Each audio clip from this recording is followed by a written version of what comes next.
Hello everyone, and welcome to my channel. I'm so excited to have you here today for another game of chess. We're going to be exploring some interesting openings and strategies, and I hope you'll learn something new and have some fun along the way.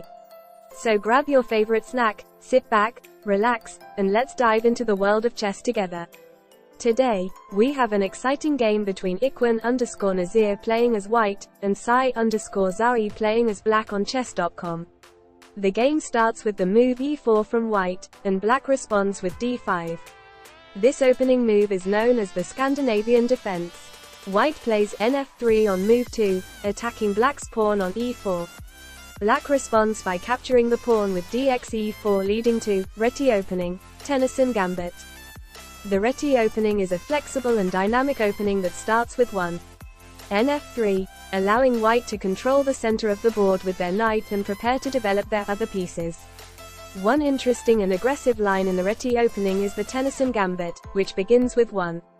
nf3 d5 2. e4. The Tennison Gambit is a pawn sacrifice that aims to gain control over the center of the board and open up lines for white's pieces. By playing 2. e4, white offers the pawn on e4 to black, hoping to gain a positional advantage in exchange. If black accepts the gambit with 2. dxe4, white can continue with 3. ng5, attacking the pawn on e4 and threatening to capture it with their knight. Black has several options in response to the Tennison Gambit, including accepting the gambit pawn, declining the gambit with 2. d4 or 2. nf6, or transposing into another opening with moves like 2. c6 or 2. e6. If black accepts the gambit pawn, they must be careful not to fall into any traps, as white will have active pieces and control over the center of the board. Overall, the Tennison Gambit is an interesting and aggressive option for white in the Réti opening, but it requires careful calculation and understanding of the resulting positions. It can lead to dynamic and exciting games for both sides, and is a great way to surprise opponents and disrupt their opening preparation. Continue to the game, white play ng5 on move 3, attacking black's pawn on e4 for the second time. Black responds with nf6, defending the pawn. White then plays d4, aiming to establish a strong pawn center. Black captures the pawn on d4 with exd3, creating an isolated pawn on d3. On move 5, white plays bxd3, which develops the bishop and puts pressure on black's pawn on d3. Black responds by playing nc6, developing the knight and attacking the pawn on d4. White castles kingside on move 6, getting the king to safety and connecting the rooks. Black develops the bishop to g4 on move 6, pinning the knight on f3.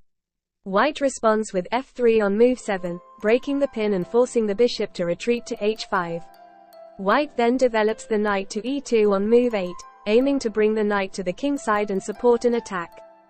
On move 9, white plays bf4, developing the bishop and putting pressure on black's knight on d7. Black captures the bishop with nxd4, and white recaptures with qxd4. This move also puts pressure on black's queen, which is now pinned to the king. On move 12, white plays qa4+, attacking black's king and forcing the king to move. Black responds by moving the king to c6. On move 13, white plays nxe4, winning a pawn and attacking black's bishop on g4. Black responds by playing b5, attacking white's knight. On move 14, white retreats the knight to b3, safely avoiding the attack from black's pawn on b5.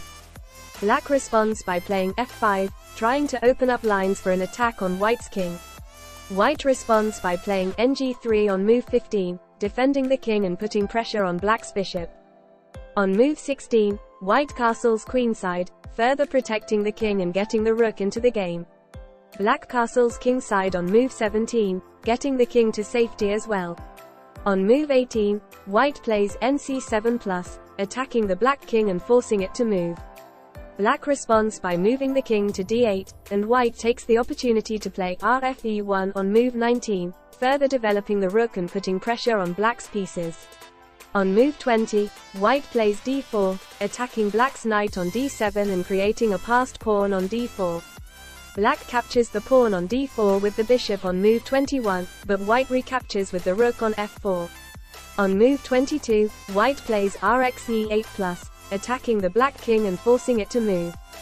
Black responds by moving the king to h7, but white delivers the final blow with rx f8 on move 24, winning the game by checkmate.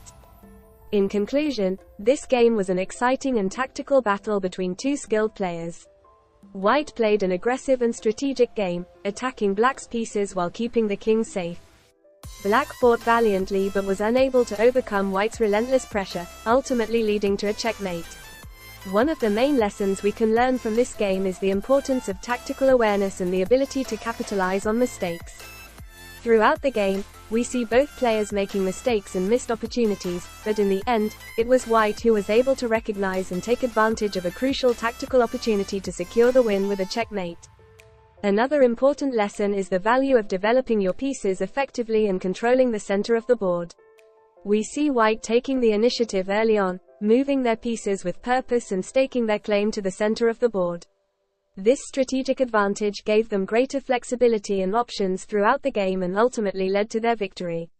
Finally, the game highlights the importance of being patient and staying focused on the long-term goal of winning the game, even when faced with setbacks or obstacles. White was able to weather some early mistakes and setbacks and stay focused on their strategic plan, ultimately leading to their successful checkmate. Thank you so much for watching this exciting chess game on our channel. We hope you enjoyed watching this intense battle of chess, and that you were able to learn something new about chess. Until next time, keep playing and studying chess, and we'll see you in the next video.